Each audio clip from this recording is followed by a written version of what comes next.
Good morning, friends. So yesterday, I did not create a recording, mostly because I sort of was carried away in the flow of the universe, and all of the things on my schedule just sort of flowed into the next thing, and I was very leaf in a stream. And I did my practices lying in bed.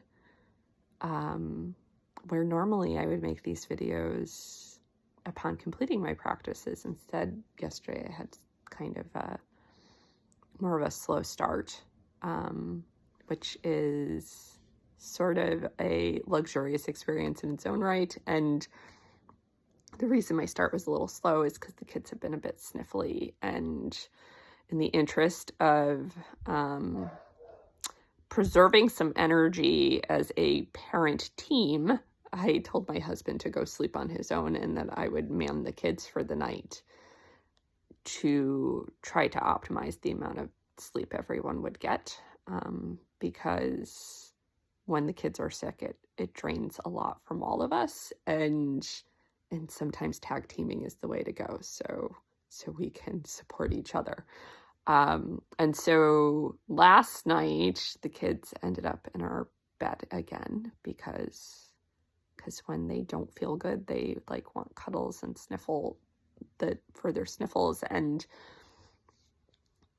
so that did not result in the most amazing night of sleep. However, we did sleep until 8 o'clock this morning, which is really unusual because we go to bed at 8, 9 o'clock. So just the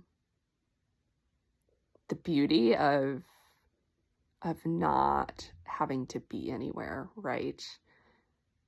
Normally I would try to get to an 8:30 yoga class on Saturdays to carve out some time for myself, which is really hard to do when you live with a bunch of people and you are responsible for two of them.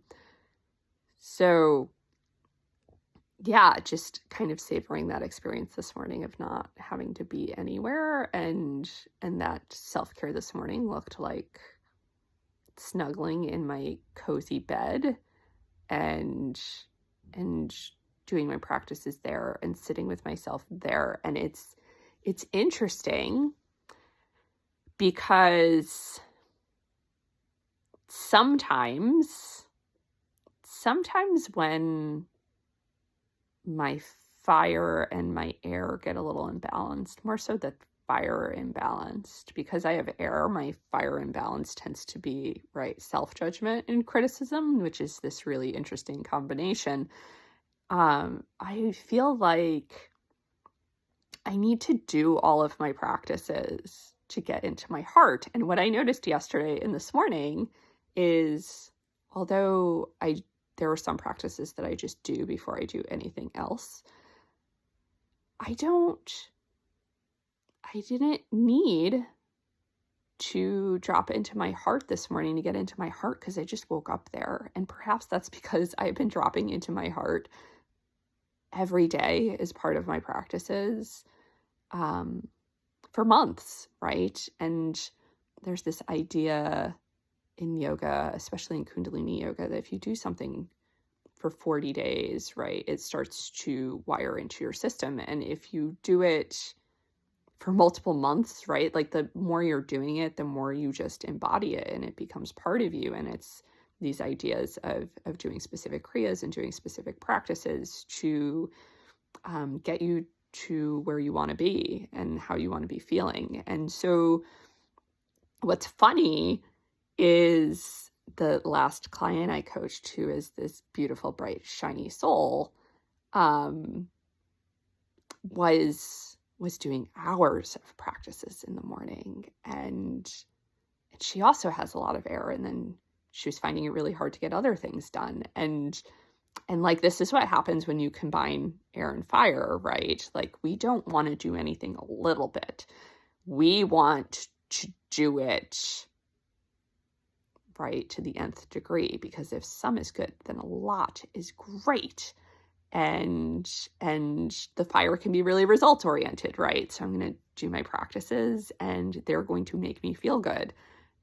And if I don't do my practices, then I'm not doing enough. And that just like feeds into the doing rather than being. And that's a dangerous, slippery slope. And so I personally have learned that when I start feeling like I need to be doing, that I am not aligned. And what I really need to do is just sit still and check in with myself and connect with source energy, and pull all of that, right? All of that divine light in, so I can remember that I am light and I'm enough and I'm perfect in my divine essence, right?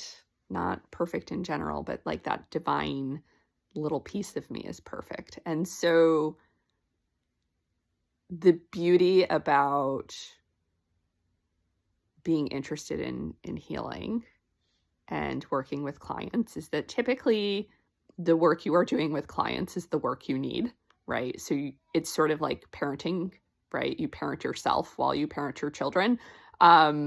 So yeah, coaching clients is a lot like parenting in that aspect, right? You're like maybe a couple footsteps ahead of somebody in terms of what they need to work on. Like, oh, I just worked on that a couple weeks ago, so I am very familiar with this.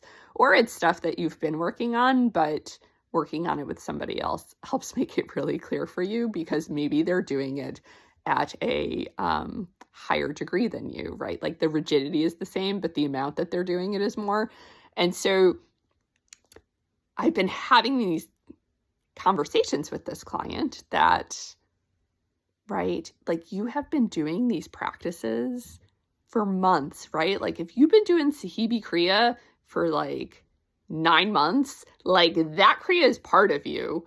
You don't need to do it every single day to get the effects, right? The effects are in you. And maybe you need a refresher here and there, but you don't necessarily need to be doing it every single day and then like on top of multiple other practices. So what would it look like to just show up for yourself in the morning and check in and see what you need in this moment? And right. And that's like really obvious when somebody is doing it and they're spending half of their day in practices, right? Like that becomes almost like spiritual bypassing, like in terms of rather than trusting and feeling, I'm just gonna, right, clear all the smoke out of the basement and not get to the root stuff that's bothering me. But it's like a masochistic form of spiritual bypassing because it's a lot of work every day. Like it feels good when you're doing it, right? But that's also exhausting to do that many practices. Like as someone who has done 2 Kundalini classes in a day, right? Because I did a recording of my own thinking, oh, I'm just going to do the morning wake up set. And that's really short. But then when you're teaching it and you do all the spinal warm-ups, like that's actually, like that's an hour. And then going to a class that's over an hour, I was like, oh, this feels like too much, right? Like that actually, that did not fill me up. That wore me out. And I'm glad I did it, but maybe less next time. And so the beautiful thing about having those conversations about like, hey, you embody those things now, right? You've been so devoted to doing them. You could even change it up and try something else, is what I think made it click for me this morning. Like, oh, like you don't need to drop into your heart every morning. Like you don't need to do that meditation every day, because a lot of the time you're living there, right? And if the day flows like yesterday, where everything just seems to fall into place and there's no resistance to it and you're not getting tired doing it, then maybe, right? Like maybe the practice was being in your heart and all of those things and not the getting into your heart, right? And so, yeah, just that learning moment, right? That the practices are all tools. The breath work is a tool, the yoga tools, the meditations are tools. And right, there's no substitute for the check-in with yourself. But sometimes the self-check-in can be done while you're still in bed. People say don't meditate in bed because you'll fall asleep. But you know what? If you fall asleep, you needed the sleep. So when I worked in in healthcare and my patients had trouble sleeping, I would actually give them meditation practice to do at bedtime. And I'd be like, oh, just count your breaths, right? Breathe in, count 1, breathe out, count 2, breathe in, count 1, breathe out, count 2. And you're really new to meditation. That's like a pretty concrete way to start, right? Is just breathe in, count 1, breathe out, count 2. You do it in your head, or you could do like one word and say it over and over, like love or om, and it would help them fall asleep, right? Because like, let's face it, meditation can be really hard when you're learning. Like, your brain does not want to cooperate. Your brains do what brains do, like minds do what minds do, and they like to chew on things, and they like to mull things over, and they like to ruminate. And so, right, the goal of meditation is just to separate us from that, where we can recognize that we're not our minds. We can witness them, and we can redirect them like a toddler, right? So, oh, I see you're doing that thing again. Let's come back and do this thing instead. Like, let's come back and do some breathing. Let's come back and do some mantra. Like, let's come back into this present moment and not worry about all of the things circulating up there. So I hope today that you do find some time to check in and feel into what you need. And maybe that's hard, right? It can be really hard to connect with your body in the beginning. And that's why yoga can be really helpful, because yoga teaches us how to feel into our bodies and reintegrate, and doing breath work and meditation can help us get back into our bodies. And the other thing that can help is, right, when you are going through your day, you're going to have ebbs and flows in your moods, right? And things are going to come up that are going to bother you here and there. And when those things come up that sort of knock you off kilter, take a moment to like be the witness and ask yourself, ooh, where do I feel this, right? Do I feel it in my throat? Do I feel it in my chest? Do I feel it in my upper belly, my lower belly, right? Like, do I have any sensation in my body with this? Because with practice, what you'll learn is things that feel upsetting, when they're really upsetting, you're going to feel it somewhere, right? You're going to feel like that lump in your throat. You're going to feel like your heart dropped. And just becoming aware of where we feel those things, so that we can learn to feel into those sensations, because feeling into those sensations and focusing on those sensations is what actually can help us release. So maybe today, start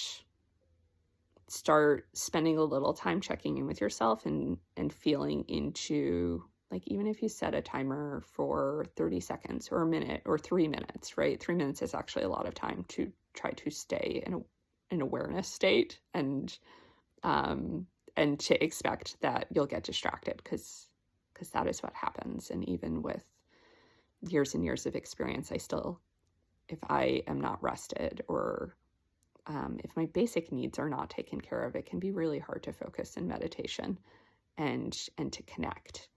I could sit still, but that doesn't mean that I'm keeping my mind still. So just understanding that those are different things, and the benefit is in the intention and in, right, cultivating a stillness practice, because it is practice. It takes time to develop, and it gets easier with time, but it's not necessarily going to feel like it's doing a lot when you're doing it. That's the other pitfall people fall into. So it's this understanding that, right, like taking a couple minutes a day can really change your relationship with your body. It can change the wiring of your brain, right, just to cultivate some stillness, because meditation is a good substitute for sleep. Like, it's a form of rest that we provide ourselves. And that's not to say it's as good as sleep, but if you can't get sleep, you can perhaps find some moments here and there to drop into stillness and rest, and that will help in terms of giving your brain a break, giving your body time to do some repair work. So that is what I'm encouraging today, is finding those little moments of stillness and finding ways to check in with yourself, and maybe starting to cultivate some awareness of where you feel things in your body when they upset you. And then, yeah, if you can't find time for any of that, then giving yourself the grace to be like, okay, like today was not the day, and maybe tomorrow, and then just try again the next day. Because habits can be hard until we get them to stick. And if you could do something for 40 days, then there's a really good chance that you can continue it and stick with it, which is why I've been trying to do these videos every morning. Because I'm trying to get into the habit of sharing and posting and being vulnerable and showing up for my community and letting go of it needing to be perfect or pre-scripted, and just share where I'm at, because that is what the people in my life really appreciate, right? Like they don't want me to be perfect. They just want to feel loved and connected. And right, if I waited to be perfect to open a pantry in my front yard, and I waited till I felt like I was confident about knowing what I was doing, it never would have happened. And we are now 3 years into feeding our community, and we have had to reinvent ourselves, and we have had to change trajectory and pivot a lot. And sometimes we face some judgment about our lack of perfection, but you know what? Like the people who really need us just care that we care, and they just care that we're showing up. So this is me caring about you and showing up for you and showing up for myself, right? Because this is a learning process for me as much as it is for everyone else here. And accepting that it's never going to be perfect, and that I am not super polished. I am more messy than professional, because life is more messy than professional, and healing work is messy, right? It is not all love and light and sunshine and rainbows. It is work, and it is messy, and it is dealing with things that we have packed away and tried to avoid and run from our whole lives. And